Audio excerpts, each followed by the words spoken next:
Et salut à tous, bienvenue sur la chaîne. Aujourd'hui, comme tu vois là, on va profiter des derniers rayons de soleil de septembre. Regarde si c'est beau le Gers. Tu as vu, avec le soleil et tout. Donc voilà, on va profiter un peu de ces derniers rayons de soleil pour faire l'essai de la, je vous en avais parlé, de la Ténéré 700 Wall Raid qui était disponible à l'essai. Donc elle est disponible chez Yam Service à Blagnac. D'ailleurs, je remercie Arnaud pour le prêt de la moto et toute l'équipe de Yam Service d'ailleurs qui sont au top. N'hésitez pas si vous devez acheter une Yamaha. Donc on va parler de cet essai. Je vais vous la présenter un peu comme ça là, vite fait. Et puis après, on ira sur la route, on verra ce que ça donne. J'avais juste un petit truc en fait à vous dire avant de commencer. Sur la dernière vidéo que j'ai fait de la Yamaha, de la Ténéré 700, j'ai eu des remarques de 2-3 gars qui m'ont pas très sympa, même agressifs, voire insultants. Tout ça parce que j'ai essayé la moto sur la route et que cette moto-là, c'est une moto tout-terrain, elle n'avait rien à faire sur la route. Alors bon, on peut en discuter, il n'y a pas de problème, mais je ne veux pas me faire insulter quand même, donc j'ai supprimé les 3 commentaires. Ils reviendront peut-être sur la Wall Raid, on verra ça. Maintenant, on peut en parler, dites-moi dans les commentaires ce que vous en pensez. Est-ce qu'une moto comme ça a sa place sur la route, en daily ou pas? Moi, ce que je pense, c'est que surtout la Wall Raid, on va la voir, c'est une voyageuse. Alors peut-être qu'on peut faire du tout-terrain, on verra qu'elle a été améliorée pour ça. Mais dans tous les cas de figure, avant d'arriver en tout-terrain, il faut prendre la route. Je vous laisse aller voir les vidéos de Black Market qui voyagent pas mal en Africa Twin et qui font évidemment une partie quand ils ont été en Islande, tu es obligé de prendre la route, ou Lolo Cocher, ou voilà, avant de faire du tout-terrain, il faut prendre la route. Donc c'est intéressant de savoir un peu ce que valent ces motos, et d'un, et de deux, je pense que c'est des motos qui valent entre 10 et 13 000 euros, on va le voir.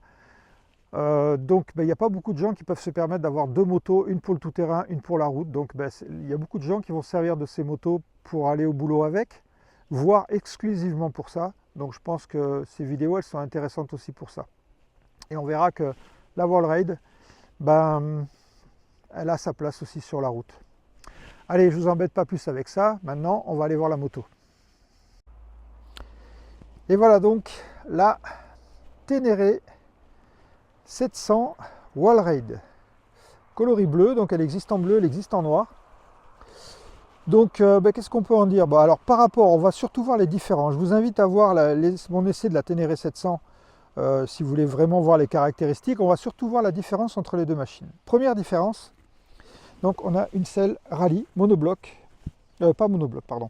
On a une selle rallye qui est un peu plus haute, elle fait 10 mm de plus, donc la hauteur totale c'est 890, ça fait 10 mm de plus que l'autre Ténéré. Et donc on verra si c'est confortable, ça a l'air, on voit que ça agrippe pas mal, la selle est pas mal. Deuxième différence qu'on a, c'est au niveau des suspensions, donc on a des KYB Kayaba pour les intimes, avec 20 mm de débattement de plus à l'avant et à l'arrière, ce qui nous fait du 200 de mémoire, ça doit faire 220 à l'avant et ça doit faire 210 à l'arrière. Je regarderai ça, je vous mettrai les caractéristiques de la moto de toute façon. Donc plus de débattement sur les suspensions, toujours réglable, d'accord? Donc on a ici les réglages de suspension en amortissement. Et puis après, ici, donc l'amortisseur arrière qui est toujours réglable avec sa molette, qu'on voit ici, là. On a la molette et il est réglable dans tous les sens. Donc c'est un bel amortisseur. J'aime bien les couleurs un peu dorées qu'on voit. On voit la vis ici pour régler donc l'amortissement. Ensuite, qu'est-ce qu'on a d'autre? En différence, on a un sabot moteur qui est en 3 morceaux. D'accord? Ici, on a 3 morceaux. On a notre bocal de refroidissement qui est là. Bon, ça, je trouve ça un peu moyen. C'était déjà le cas sur l'autre de toute façon, mais l'emplacement n'est pas idéal, je pense. Pour ceux qui font du tout-terrain, il y a peut-être intérêt à mettre un sabot un peu plus enveloppant. Deuxième grosse particularité, vous l'avez vu, c'est ce nouveau réservoir. Donc, avec 2 bouchons. Ces 2 réservoirs sont indépendants l'un de l'autre, ok? Donc, il y a une tuyauterie qui fait l'intercom en bas. Mais ce sont 2 réservoirs indépendants. Donc on passe de 16 litres à 23 litres et on voit que le pétrole, il va descendre un peu plus bas, d'accord? Donc ce qui va se passer en fait, c'est que Sur l'autre, le réservoir est à peu près ici. Là, il est plus large et il descend plus bas. Ça nous met un point un peu plus bas. On va voir ce que ça donne tout à l'heure sur la route en termes d'équilibre général. Autre particularité, on a ici un amortisseur de direction Öhlins. Il est magnifique. On peut se demander à quoi ça sert sur une moto vouée au tout-terrain. Bon, je pense que c'est pour calmer aussi, on a un peu plus de poids sur l'avant, pour calmer peut-être les ardeurs du train avant. Il est réglable sur 18 positions. Alors là, j'avoue franchement, première fois que je vois un amortisseur comme ça réglable. Ce qu'on a d'autre, on a, je vais vous l'allumer, on a un superbe écran LCD, TFT pardon, un écran TFT. On verra tout à l'heure tous les paramètres qu'on peut avoir. On peut choisir donc ce qu'on veut, on peut modifier les trips, on peut mettre le trip à 0. Enfin bon, je vous montrerai ça tout à l'heure. Voilà. Donc on a toute la température, on a la température extérieure, la température du moteur. Alors on peut changer, mais ça vous l'avez, hein, je ne vais pas vous rentrer dans les détails du tableau de bord, on peut changer tout le truc et on peut connecter un téléphone portable pour avoir les appels et les SMS, ce que je trouve totalement inutile, mais c'est présent. On a ici la possibilité de déconnecter l'ABS. Alors sur cette moto, on a 3 niveaux d'ABS. On peut avoir l'ABS en totalité, on peut avoir l'ABS avant et pas l'ABS arrière, et on peut couper complètement l'ABS, d'accord? On peut le faire par le tableau de bord, on peut le faire par le bouton ici de l'ABS. Ensuite ici, ça c'est cool, on a une prise USB et non pas un allume-cigare. Donc ça c'est pas mal pour mettre le téléphone qu'on peut, je pense, mettre ici là, sur la barre. Les commodos sont assez complets, hein, on a des warnings, ça c'est à noter aussi, c'est pas mal. Et puis on a des rétroviseurs qui je trouve sont sympas. En plus ils ne vibrent pas, ils sont pas mal, des pare-mains. Bon ça c'était déjà sur l'autre. Et là on a des clignotants LED et toujours cette face avant. Alors petite autre particularité, ils ont amélioré un peu la protection globale. On a une bulle ici qui est plus haute de 15 mm. Bon voilà ce qu'on pouvait dire un peu sur la moto. Moi je la trouve top en look. Je trouve que ça lui va bien ce gros réservoir. On va voir ce que ça donne sur la route, est-ce que c'est gênant ou pas. Mais au niveau de la face avant, voilà, ça lui donne un beau look. Je vais allumer les phares, vous allez voir, ça fait... Donc ça lui fait un beau look avec sa signature lumineuse qui est top là je trouve. Et le bruit qui est toujours sympa pour un pot d'échappement d'origine.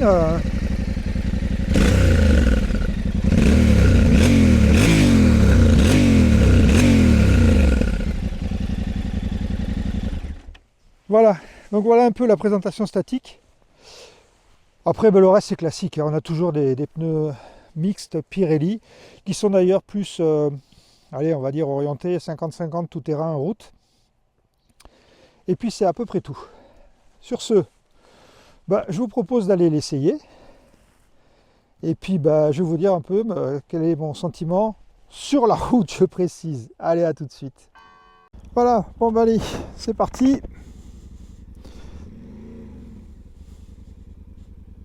Bon, on va tester un peu la maniabilité. Tu vois, ça tourne tout seul. Elle est assez évidente de prise en main, je suis un peu étonné.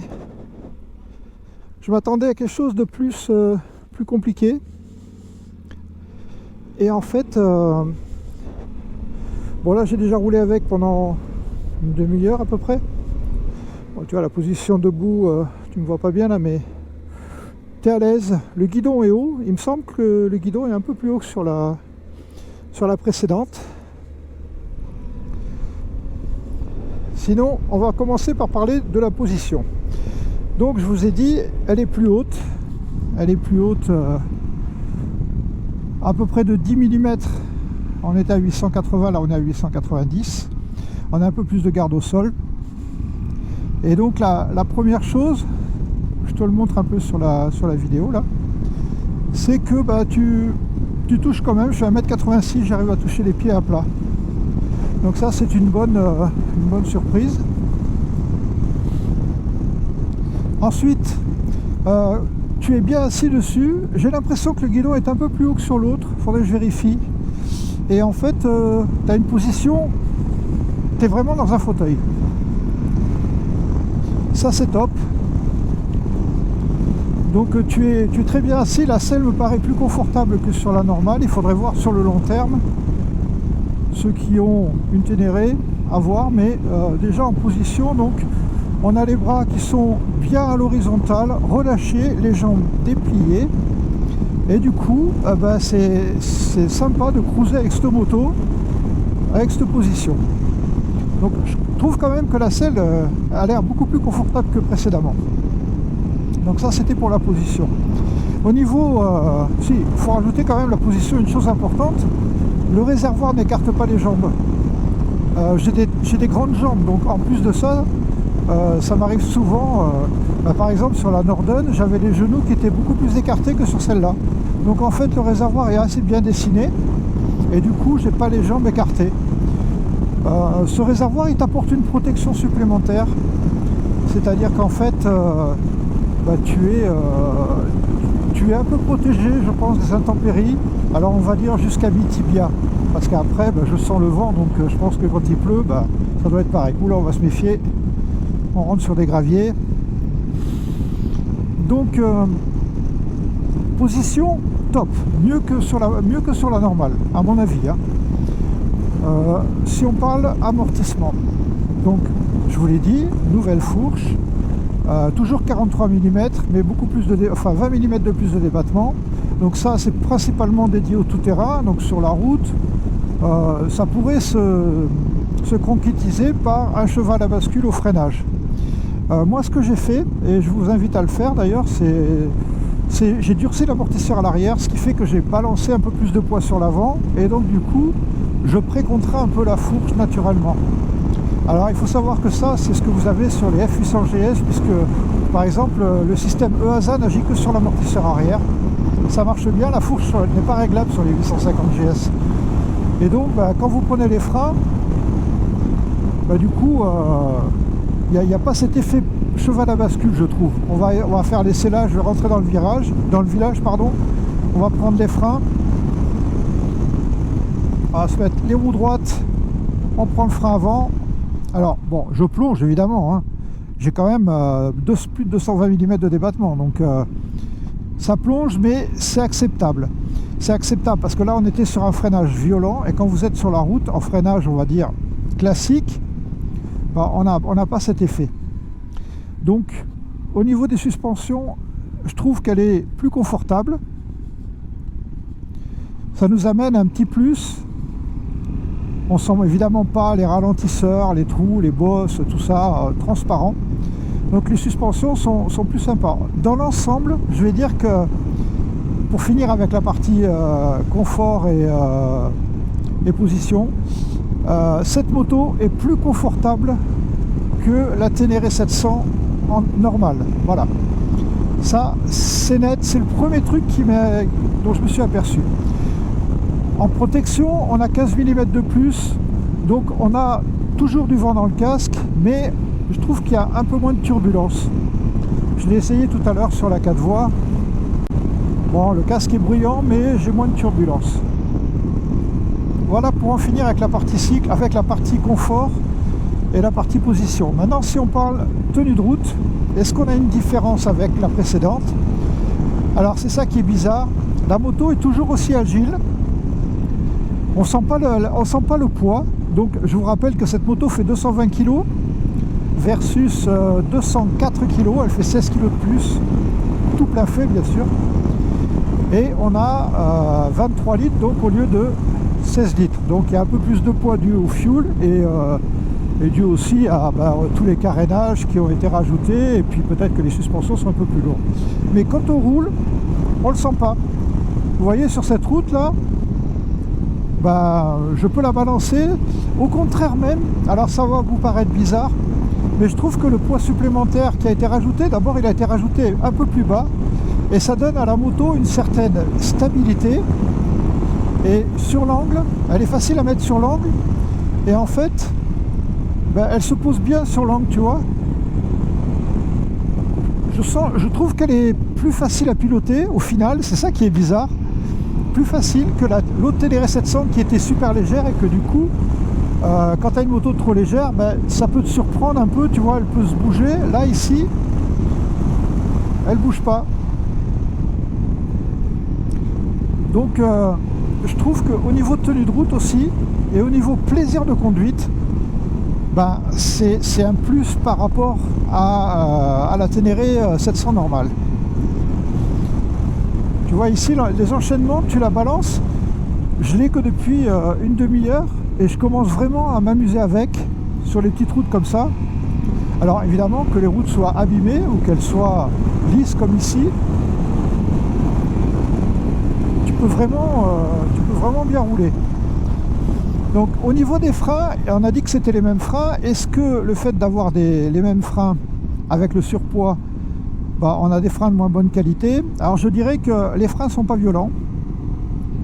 Ils sont assez souples, ils sont mordants en fin de course, mais on va dire que le reste du temps, ils sont assez souples, autant l'avant que l'arrière. Et ça contribue, si tu veux, à tout cet effet de confort, j'allais dire de bien-être, si tu veux, de plaisir. On a une moto qui est souple, voilà. Donc au niveau partie cycle frein, c'est vraiment top. Maintenant, si jamais on parle au niveau moteur, est-ce qu'il y a une différence du fait qu'on a rajouté du poids par rapport au moteur précédent? Bah, j'aurais tendance à te dire que non. Alors, on le sait, le moteur il n'est pas violent sur cette moto, tout le monde le sait. Certains lui reprochent d'ailleurs une certaine mollesse. Moi, je ne suis pas d'accord. Je pense que ce moteur va très bien avec cette moto. Parce que justement, il est souple, mais tu as quand même un peu de puissance en haut. Je vais te montrer ça tout à l'heure, tu vas voir. Là, on va laisser passer le petit village. Et tu vois les enchaînements là, hop. Tu sens bien ta moto. Et pourtant, on a une monte qui est quand même un peu typée tout-terrain. Donc peut-être pas l'idéal pour la route, mais ça passe très bien. Les Pirelli Scorpion, tu les as sur pratiquement tous les trails actuels qui sont avec des roues de 21-18, 8,90 R, tous les gros trails, tous les mid-size, si tu veux, qui ont une vocation à rouler en tout terrain. Bon, tu remarqueras au passage la beauté des paysages, hein. Ça fait plaisir. Donc voilà, maintenant je vais te parler du moteur. Est-ce qu'il est assez fun pour t'amuser comme ici par exemple sur les petites routes? Tu vois qu'il accélère quand même pas mal. Ce qui est bien, c'est qu'au freinage, quand tu freines fort, tu peux t'appuyer sur le réservoir. Alors, tu vois, je reste en 4. Il est assez rageux dès que tu prends les tours. Tu vois, il monte largement assez suffisant. Celui qui me dit que c'est pas suffisant, bah oui, je lui laisse. Parce que sur les petites routes, ça suffit amplement. Et je l'ai laissé sur la 4 voies et tu peux croiser tranquillement sur autoroute à 130. Tu forces pas, le moteur, tu sens qu'il force pas. Et tu vois, il est quand même souple et vif. Franchement, je pense que ce CP2, là où il est le mieux, c'est sur la Ténéré. Tu vois, les reprises sont vives, le freinage est bon.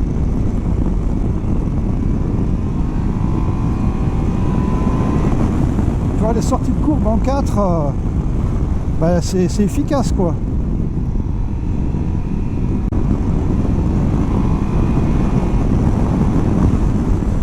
Donc oui, tu peux t'amuser avec. Franchement, je pense que elle est vraiment en tout point supérieure à la Ténéré basique. Alors, attention, si tu l'utilises sur route, d'accord, et si tu l'utilises en liaison pour aller faire du tout-terrain. En tout-terrain, je peux pas te dire, vu qu'elle est plus lourde, il se peut qu'elle soit moins maniable et que ça soit un peu plus compliqué de s'en servir. Encore une fois, je ne sais pas, mais celui qui amène une moto de 200 kg, il peut amener une moto de 220, je pense. De toute façon, ça sera de la piste et ça sera pas du... Je pense pas que ça soit du tout-terrain, tu vois, style enduro, quoi.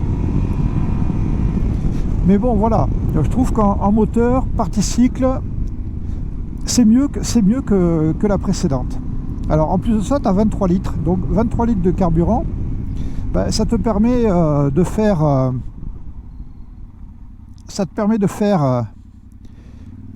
presque 500 km d'après Yamaha. Alors oui, le problème c'est que tu vas t'embêter à remplir ces deux réservoirs là, parce que tu dois remplir un, et après tu dois remplir l'autre. Tu vois, comme ça communique par un petit tuyau en bas, ça va pas transférer assez pour que tu remplisses qu'un côté et que l'autre arrive en haut aussi. Donc il faut remplir les deux, un peu pénible. Mais voilà, tu as un réservoir de 23 litres. Après, ça va te servir, je ne sais pas quand, peut-être quand tu feras des raids sur des pays d'Afrique où il n'y a pas du carburant tout le temps. Mais quand tu es sur la route, on va dire que bon, 23 litres, de toute façon, 500 km d'une traite, tu les feras pas. Donc tu devras t'arrêter. Donc sur la route, les 23 litres, c'est avoir l'utilité, quoi. Voilà, donc voilà ce que je pouvais te dire un peu sur la moto. L'écran, bon là il y a un plus aussi, parce que il est plus net, tu vois, il est beau, il y a plusieurs modes. Bon, je t'affiche pas tous les modes, si tu vas voir, il y a plein de vidéos qui traitent de ça. Bon, la partie électronique, la partie du tableau de bord, bon, c'est joli, c'est lisible, c'est le principal. Après le reste, bon, les modes et menus, tu verras quand tu... Sur les autres vidéos des journalistes, ils font ça très bien. Donc, pour moi, c'est une moto qui peut faire l'affaire pour tous les jours, qui peut faire l'affaire pour aller te balader avec des potes sur des petites routes, bah, qui pourra faire l'affaire aussi en tout terrain. En fait, ça, c'est vraiment un couteau suisse. Et surtout, ce que j'adore, c'est que tu ne sens pas le poids. Et ça, je suis très très surpris. Même quand tu es à l'arrêt, quand tu dois la manipuler au sol, elle se manipule bien au sol. Alors bien sûr, il faut prendre tes précautions quand tu la béquilles, ça c'est super important. Vérifie toujours que ta béquille soit bien verrouillée, parce que sinon tu auras des surprises. Mais au-delà de ça, j'ai rien à dire. Donc écoute, bah, c'est sur ces belles images du Gers que je vais te laisser. J'espère que cet essai t'a plu. Et puis n'hésite pas dans les commentaires à me dire un peu ce que tu en penses. La Ténéré comme ça, est-ce que ça vaut le coup de l'acheter pour un daily? Puisqu'on sait très bien qu'il y a beaucoup de gens qui n'iront jamais en tout terrain avec ça. Moi je pense qu'il faut quand même un certain bagage. Allez, moi je vais rentrer sur ce, et puis je te souhaite une super journée. Tchuss!